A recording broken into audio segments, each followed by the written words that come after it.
Looper Radical. Oh my God. You sure asked a tough question, or at least a provocative question.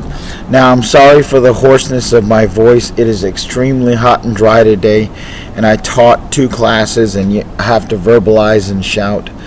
So, alright. Ego in the martial arts. How do you stay humble? What are my thoughts on ego? Wow. First of all, ego is absolutely, completely, totally necessary and natural. If you didn't have an ego, you're probably not human. Even people that say they don't have egos, that everybody thinks don't have egos, thinks they're humble. If they're humble and they do nothing, they lay in bed all day, people take care of them, they crap their pants, people have to feed it and clothe and give them drink and give them something to do because they do nothing by themselves. Yeah, maybe they have no ego. Maybe they're extremely developmentally disabled in their mind.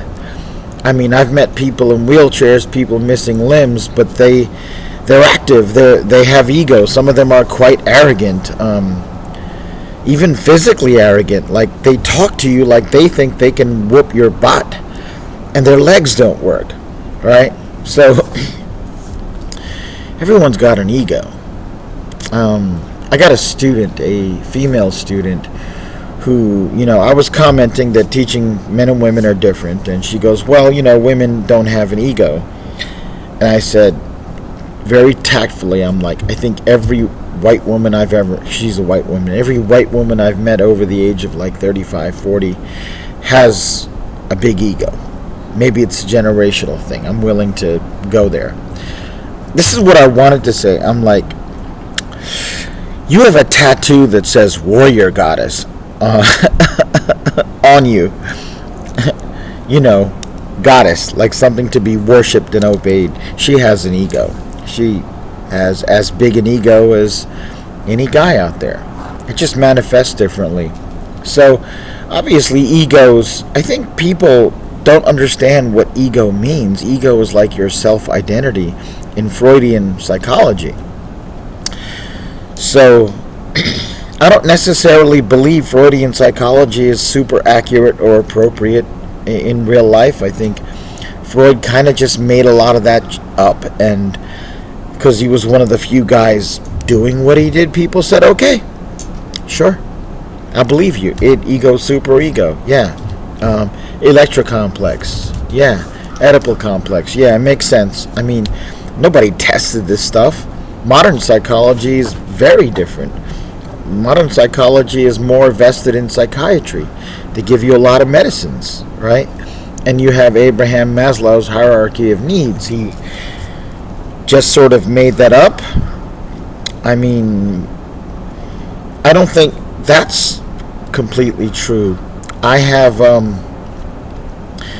been dead broke at times where many of my physical needs were not being met, and I was trying to meet those needs, and I was still trying to meet my higher needs, my so-called spiritual needs and mental and social needs. So this is all good stuff, and it's often useful, but it's not absolute reality. I think what people are talking about is arrogance. People are talking about, if you want to believe that Freud's concept of the ego is absolute truth and it exists, it may not necessarily be what you think it means, right? Now, if you're talking about arrogance, overweening pride, first of all, try to, look at reality, study some science, look at sciences. And I'm horrible at math, but look at mathematics. Talk to people that go on YouTube and look at what mathematicians are saying about reality. Look at the science behind the things that you're interested in. You're interested in martial arts. Look at biomechanics. Look at the mechanics of aging. There are many of you watching this YouTube channel. You're quite young. You could be 15 to 20, and you're, super duper proud of yourselves and all you've done. Cool. You don't know much. You don't know as much as you think you do. But you're like, look, I can do this. I can kick over here. I have a powerful punch. I can grapple. Guess what, guys? You're aging. right? Many YouTubers.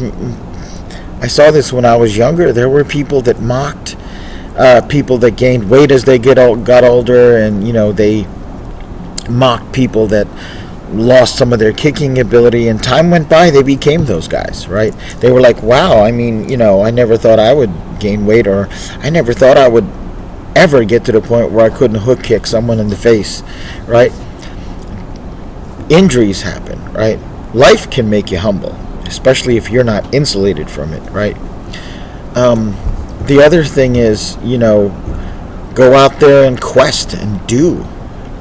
Go quest and do. Go like you think you're the world's best kicker. You think you're the world's best striker or grappler. I mean, first of all, go test yourself. If you're that good, it shouldn't be that much of a test. You should enter grappling tournaments, win them all, become the best in the world, and people give you sponsorships, and you should be number one if you're that good.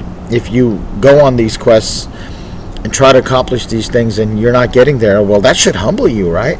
Okay? I mean, there's a million things I'd like to do. I can't do them all. I've tried many of them.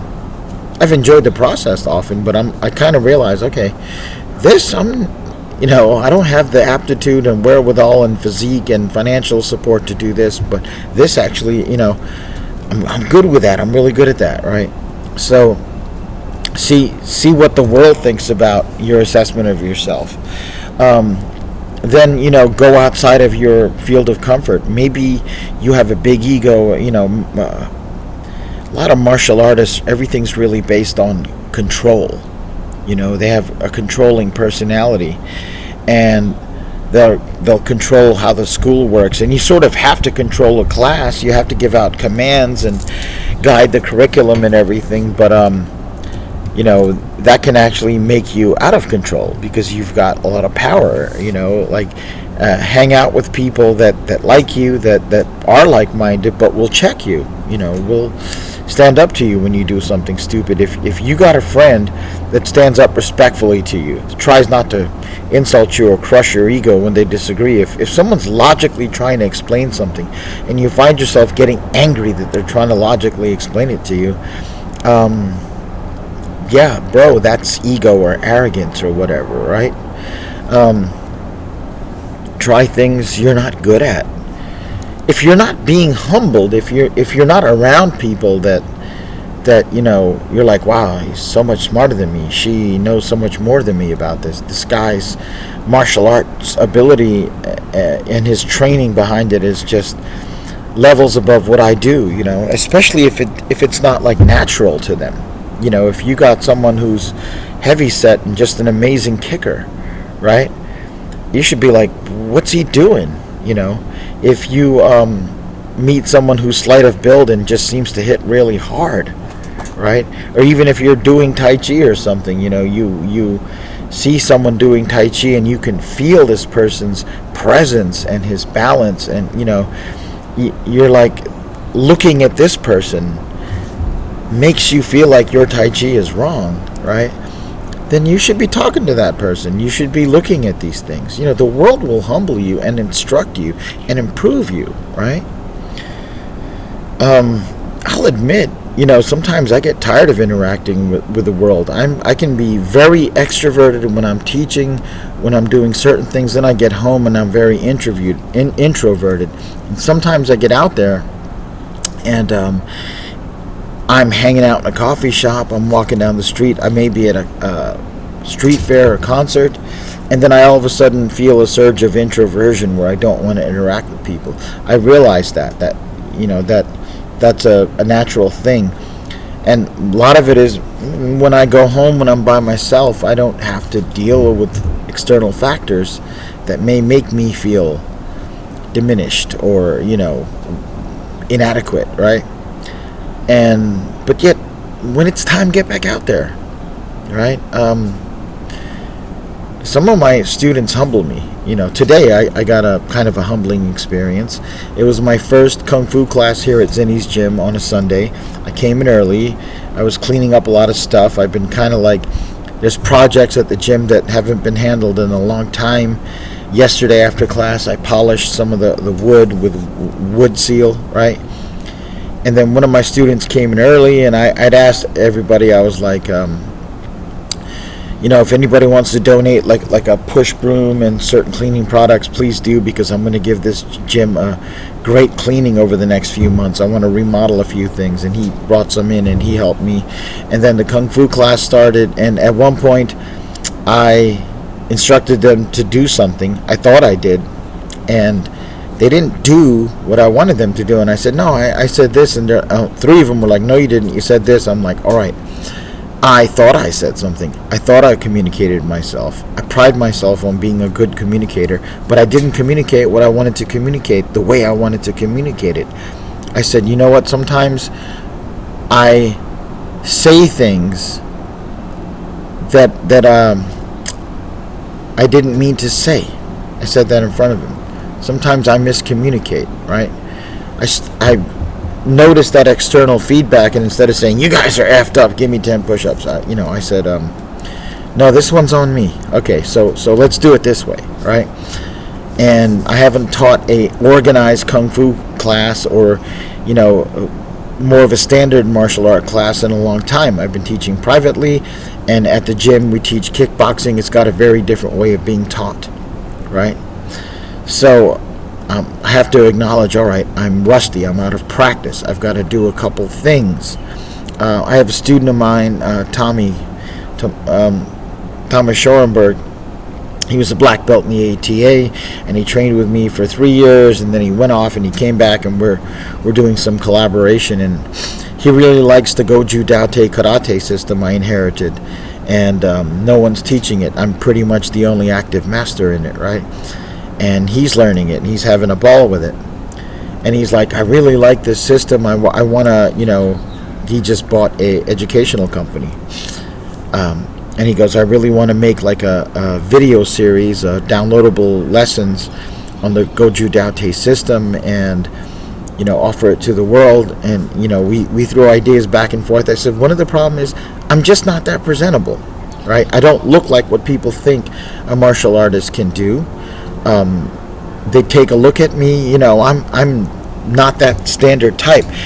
When they see me move and when I have a lesson, they're like, wow, okay, this is, I've had people say, wow, like literally gape, like, right, at what was being taught, how it was being taught, and the way we did techniques with each other, all right?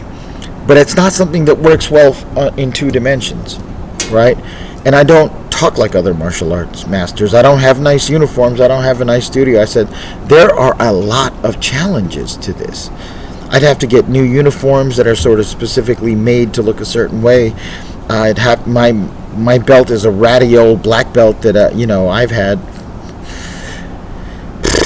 since the 90s, since the early 90s, right? It's fraying and turning white and everything. I don't have a single new karate uniform. I have kung fu uniforms. My old silk sash, when I graduated 2 of my students to black sash, husband and wife team, what I did was I took my incredibly long, incredibly thick black sash, I cut it down the middle, and I had it restitched into 2 narrower black sashes, and I said, this is for you, and this is for you. I'm literally giving you my black sash, okay? Because you all have put in the time and the work. So I've got to get a new presentable looking sash, right? You see? Maybe, is that me being humble or stupid? But I know this. Like, now this is me being arrogant. When I have worked with people that came into the kickboxing studio to private lessons, whatever, and I've had them just say, I've never seen techniques done this way. I've never seen a guy like you move this way. I've never seen a guy your size move this way, this quickly. I've never seen techniques that had this kind of effect.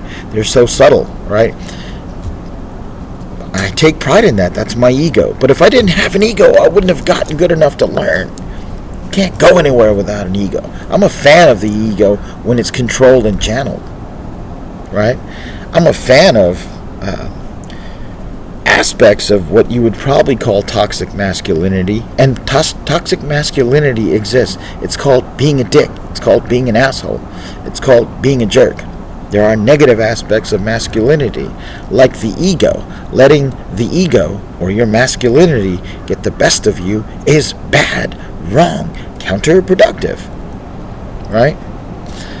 But ego is you acknowledging your own existence.